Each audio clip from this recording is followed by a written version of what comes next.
Greetings, ladies and gentlemen, it is I am the one and only Ray the Flying Squirrel here, and I am back for the likes of the Maxi Toys videos. And ladies and gentlemen, welcome back for some more of Let's Play of The Legend of Zelda Link's Awakening Remake for the Nintendo Switch. So, last time we actually did done the last few tasks, specifically for the sake of the forms of Dumpy's Dungeon Maker mode, and as a result, we somehow managed able to claim ourselves the final heart container, so as you can tell about the fact that we somehow finally reach onto 20 hearts. If you couldn't tell, unlike the original, including the Game Boy Color re-release, the maximum amount of hearts you can only carry up to is 14. So this time around though, on the Switch remake, we can now able to actually hold up to 20 hearts. So yeah, I fully appreciate about this. So yeah, everything else checks out there. So today, ladies and gentlemen, this is it. This is gonna be the grand finale of our Let's Play of The Legend of Zelda Link's Awakening Remake, not just by the forms of how the fact that we can able to tackle through the last final stretch of this in this whole entire playthrough, but it's also eventually at some point in this week, I'm also gonna be showing off some extra stuff until the extra video that's gonna pop up at some point in during the forms of this week, and it's especially noticeable concerning for the fact that after all, about the fact that for those of you ever already able to actually access to the digital deluxe edition of Sonic X Shadow Generations already, well, because of this though, is about the fact that, well, today we're about to be going into the Windfish's Egg, and fundamentally though, we can able to finish the game for reals. So, after all, about the fact that we've already claimed ourselves all of those instruments, of course, so either way though, hopefully though, we can now able to actually activate them. But before we do that, however though, we need to head back into the library for a second, because the last time we actually ended up in the library is thanks to the funds of this book on the actual bookshelf, and as a result though, that way we can able to actually access to the actual specific codes that allows us to able to actually access to the color dungeon. However, the reason why we came in here is because there is this particular black book we can able to actually check out, and basically it actually gives you specific hints about the forms of the final stretch of the game. So for instance though, pay attention to the forms of those arrows right there, and as a result that will pretty much lead us to, presumably speaking though, the final boss in the game. So generally speaking though, much like the forms of how it does on the Game Boy / Game Boy Color version, basically though we need to follow the correct path, because otherwise though, if you follow the incorrect route, obviously though you have to start all over again with this particular path. So, and you see what I mean, as soon as we're able to actually get into the Windfish's Egg, and generally speaking though, hopefully we can able to actually awaken the Windfish. Even though, mind you, about the fact that it feels kind of depressing, about the fact that if we manage to able to complete this task, basically though, the Coolered Islands will no longer going to be exist, including certain people, along with Marin as well. So generally speaking though, that'll be awfully sad in during the forms of this process. So either way though, yeah, a few things I want to talk about is about the fact that, well, today's date, of course, there is the 22nd of October today, in some cases in 2024 today. So generally speaking, it was about the fact that, as I mentioned this before, that the digital version of Sonic X Shadow Generations technically has already been released just recently, all thanks to the forms of the digital deluxe edition, specifically, not only for the PlayStation 4, but as well as PlayStation 5 and Xbox One and Xbox Series X. Now I'm pretty sure that could be also applies for PC Steam as well. However though, the Switch version was not being accessible in regards to the forms of playing the game 3 days earlier than it was originally attempted. So generally speaking, that was about the fact that, speaking of which, that was about the fact that we've only got about approximately 3 days left now until Sonic X Shadow Generations was expected to be releasing physically. So as a result, that was about the fact that I'm still basically excited for it, and still not long now until that particular remaster of the game, including a brand new adventure combined into one, is going to be finally arriving. But, of course, as we expected, much like the forms of most recent games nowadays, the game has officially been leaked, and as a result though, I'm ignoring any other leak footage, and in addition to that though, I'm also going to be ignoring the spoilers, just like the forms of how it does it on, not only for The Legend of Zelda Echoes of Wisdom, but same applies with the forms of Super Mario Party Jamboree, despite the fact that that game has already been out up to this point. And on top of all that stuff, therefore, I've also heard that Mario Luigi brothership is also about to get leaked as well. So generally speaking, this is getting ridiculous up to this point, especially concerning for the fact I was really looking forward to those last 2 games in particular for the sake of the films of 2024 before we move on to 2025 if possible. So I digress. So yeah, let's just go ahead and use the Ballad of the Windfish song. So just to ensure for the fact that we can able to actually activate all 8 of those instruments of silence, so that way we can able to actually open up the actual egg entrance. Naturally speaking now, as I stated before, we're now entering the final stretch of the Link's Awakening remake. So yeah, I can't even believe about the fact it's actually gone pretty swell, even though despite the fact that there are some uploading schedule delays occasionally. But apart from those aside things though, after we've gone through all that stuff, I think it's actually kind of worth it to me though, especially concerning for the fact that, well, obviously though, I just seriously had a lot of fun playing this game, especially concerning with the Switch remake. It did manage to able to fix a lot of issues I have with the original Game Boy / Game Boy Color version. So, but I suppose that particular topic can wait, probably at some point on the extra video if possible. So either way though, there's the forms of the entrance to the egg itself. So hopefully though, we can able to actually take on the rest of the forms of the nightmares. So,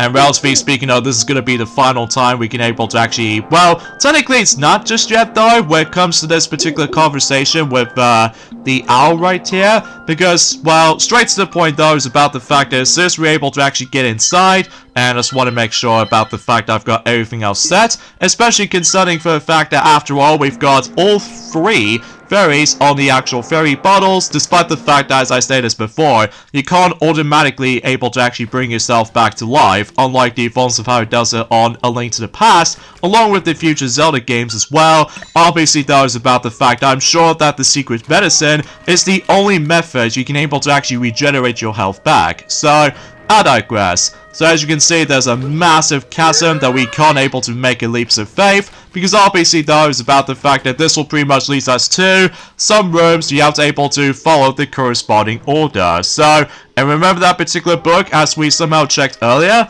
Well, we need to follow those specific paths, ranging from left, and I believe it's up. And after that, it appears to be to the right. And if I'm assuming correctly, we have to go up again. And also we have to go to the left. And I suppose finally what it appears to be... Oh, wait a second, it's on the left. I suppose, yeah, up right there is the final way we can able to actually get to this final frontier, which is, of course, we can able to actually fall down to this particular hole. So I'm pretty sure about the fact that if you dare manage to turn back, obviously though, if you again follow the incorrect order, then you have to restart this entire, follow the correct path sequence again. So this will pretty much lead us to the final boss in this remake, and that's what appears to be the nightmares. So yeah, nothing else to it, and much like the forms of how it does it on the Game Boy / Game Boy Color version, this particular final boss is divided into multiple phases. So with some familiar boss patterns, and some of them are actually like, well, you get the idea for this point, especially concerning for the fact that, well, obviously though is about the fact that it's been about 5 days ago since I actually have last played this game for sure, because relatively speaking I was about the fact that, obviously though is about the fact that Maxi is getting closer to its, finishing up with the forms of Luigi's Mansion 2, and same applies with about the fact that Sonic is also almost about to be finishing up in terms of the forms of Sonic the Hedgehog 4, specifically Sonic the Hedgehog 4 Episode 2, but I suppose that particular topic can wait. So, anyways, here's the first phase of the battle, where basically though we have to use the magic powder to this particular bit right there. And as a result though, as soon as you're able to actually use the magic powder at the right time, basically though you can able to deal the amount of damage to the first phase. Now I believe we're now on to the second phase, where basically though he'd actually decided able to turn into, let's just say, that familiar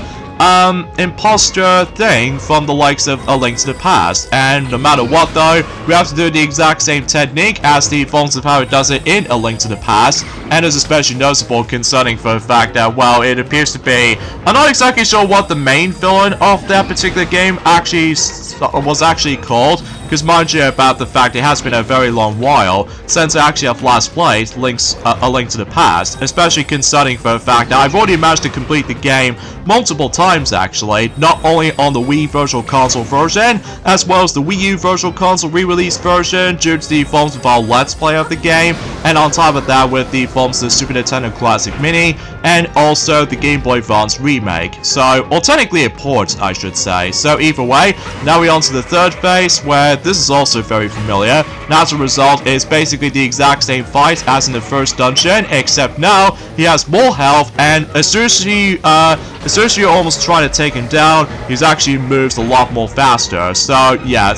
you have to be very careful of the forms of nightmares sometimes, because you know, he can really hurt you sometimes. So anyway, so now we go on to the next phase, where I can assure you this form is actually based off from Ganon, from specifically A Link to the Past, except your noticeable difference is this time, rather than just trying to able to lit up the entire room that's filled to the brim with darkness, so instead we have to able to try to deal with the forms of this particular, well, I would say this particular phase is actually a lot harder in the remake, but that's just mainly because no matter what though, he knows exactly how to defend himself. So because of that though, you have to be so specific with the timing, not only for the sake of the forms of sword slashes and stuff like that, but it's also about the fact that you also have to be very cautious about the forms of his staff, because otherwise though, if you don't jump at all or try to get away in time, then you will easily get hit a lot in that particular phase. So yeah, it's very unpredictable in this part, especially concerning for the fact that whenever I'm actually able to do my practice run,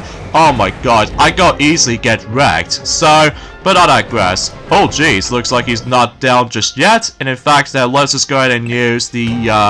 well, bow and arrows will do? Okay, bow and arrows will be a lot more effective on this particular phase right here. So I believe once we're done with that, we can now proceed into, presumably, the final phase of the fight. So generally speaking, good thing we somehow used the ferry to begin with, just in case I need to able to regain full health before we get onto this particular phase. So basically though, here we have ourselves this particular form, and basically though, you can able to actually decide able to use not only the bow and arrow, or my personal favorite, the overpowered boomerang, or generally you can also use the well, I don't know if the forms of the actual sword swings can able to do the amount of damage to this form, but basically though it's about the fact that as soon as his eye opens, basically though is your chance able to actually keep on attacking its eye weak spot. So yeah, think of like Goma, except the fact that he just moves a little bit slow slightly, and as a result though, you have to watch out for those 360-degree turn of those two arms in particular. But as soon as that he's almost down, eventually it gets a bit tricky, especially concerning for the fact that it's not always exact straight movements or something like that. Well, then again though, it's about the fact that I do apologize if my commentary is a little bit iffy, because not only I have to focus, but it's also about the fact that, like I stated earlier, it's been about 5 days ago since I actually have last played this game for sure. So, anyways though, a few things I want to explain about this, potentially speaking of, and that's what appears to be about the fact that apparently though, out of nowhere, ever since about a couple of days ago, we did somehow manage to able to receive quite a lot of announcements, all thanks to the forms of the Xbox Partner Showcase presentation, which, as a result though, is about the fact that it only just shows third-party supportive games is coming onto Xbox Series X, including PC, at least as far as I can recall, and also same applies with the forms of Xbox Game Pass as well. But I suppose we'll let Maxi will mention more about it. Presumably speaking, if he decides able to go back on playing through, Luigi's Mansion 2, especially concerning for the fact that he's almost done with the game basically. So either way, there goes the nightmare, and as a result though, once we're done with that, there's no turning back, because aside from all that stuff though, we can now able to awaken the Windfish for reals. So yeah, pretty swell, especially concerning for the fact that I do remember that Tiona did somehow accidentally manage to able to get hit a lot from the particular Game Boy / Game Boy Color version, but that's just mainly because sometimes though the depth perception feels a bit slightly iffy at times, but thankfully though I somehow managed able to kick Nightmare's butt, no problem, and especially it really helps about the fact that I didn't seem to able to activate the secret medicine automatically. So there we go, folks. So that pretty much does it for The Legend of Zelda Link's Awakening remake for the Nintendo Switch. And what's even cooler about this is, though, is that I somehow managed able to take no deaths. So this means we might able to actually see this secret ending. So generally speaking, I was about the fact that, well, much like the forms of how it does it on the Game Boy / Game Boy Color version, is that in order to able to actually access the secret ending, is that you have to be sure you can't afford to able to get a single game over, because if you do, chances are though you're probably not going to see that particular special ending at the end, especially concerning for the fact that, well, again, it's probably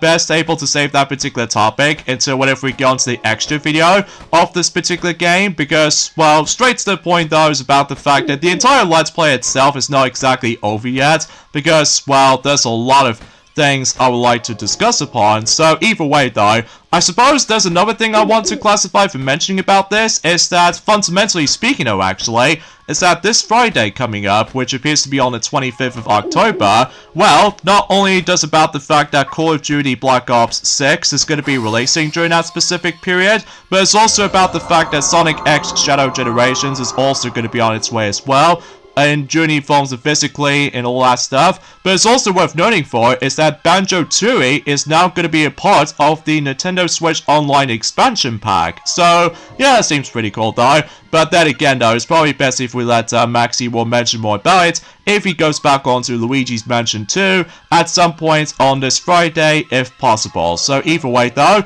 and there's the glorious legendary Windfish, but now this time he's actually in full 3D rather than in 2D sprites. So generally speaking though, it looks a lot more accurate and is actually way more faithful to the forms of how it does on the Game Boy Color version for the majority of those aspects. So relatively speaking though, we can able to grant his wish.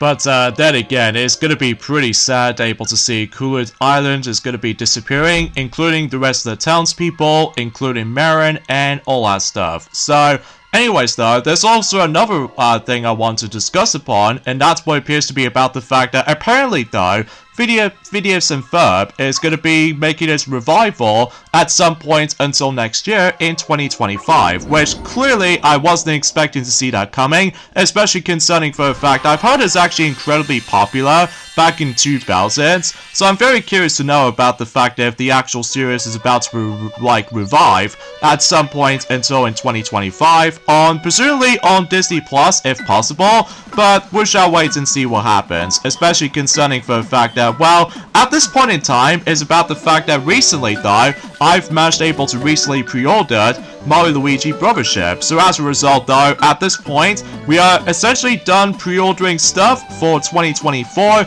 because let's face it though, Mario Luigi Brothership is to me though, will be my final pre-order for 2024 in terms of pre-ordering some new games and all that stuff, especially concerning for the fact that at this point in time, we've only got about approximately 3 months left until Donkey Kong Country Returns HD is going to be releasing until then. So either way though, so yeah, everything else goes basically. So yeah, apparently though, that was it. So Cooler Island has been disappeared.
And there you have it, folks. That concludes The Legend of Zelda Link's Awakening Remake for the Nintendo Switch. And relatively speaking though, as I stated before, technically we're not done with this just yet, because obviously though, as I stated earlier, there are some extra stuff I would like to show you guys off, especially concerning for the fact that obviously though we haven't exactly experienced some secrets here and there, and on top of all that stuff though is about the fact that, as I stated before, this game does have amiibo compatibility, which again, I'll show that off at some point as well. So overall, for my final thoughts of The Legend of Zelda Link's Awakening Remake, as far as the remake goes, I think this particular remake is actually really dang awesome, especially concerning for the fact that, well, the core gameplay remains the same as before, except the fact that obviously though you're now able to actually have more buttons to work with as opposed to a limited amount of buttons, so I fully appreciate about that. Also, I still really love the visual presentation,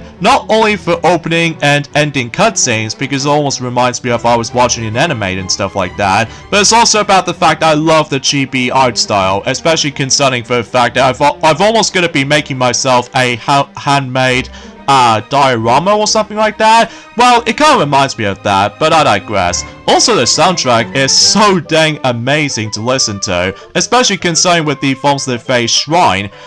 dungeon was actually a massive improvement over the likes of this repetitive music on the Game Boy/Game Boy Color version. Although, don't get me wrong, I still managed to enjoy not only the Game Boy/Game Boy Color version, but I will definitely say is about the fact that the Switch version certainly did manage to trump the original, and in addition to the Game Boy Color version, despite the fact that the price tag is pretty expensive these days in regards to the forms of the Switch remake of Link's Awakening, if you're considering to try to get yourselves the digital version, or physically if you try to get the game brand new sealed copy. I mean, regardless of everything else though, I did manage to receive the game day one. Mind you, I haven't exactly played it that much back then, until I've recently found out what the forms of specific guides I have to look out for, and on top of all that stuff though, I've been busy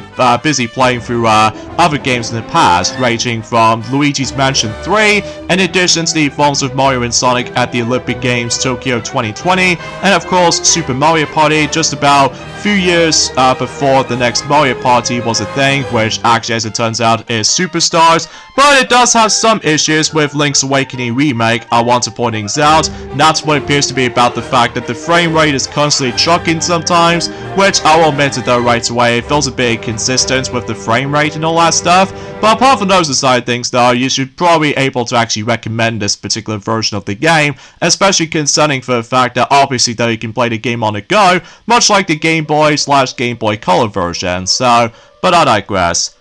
Oh, here's Marin right here.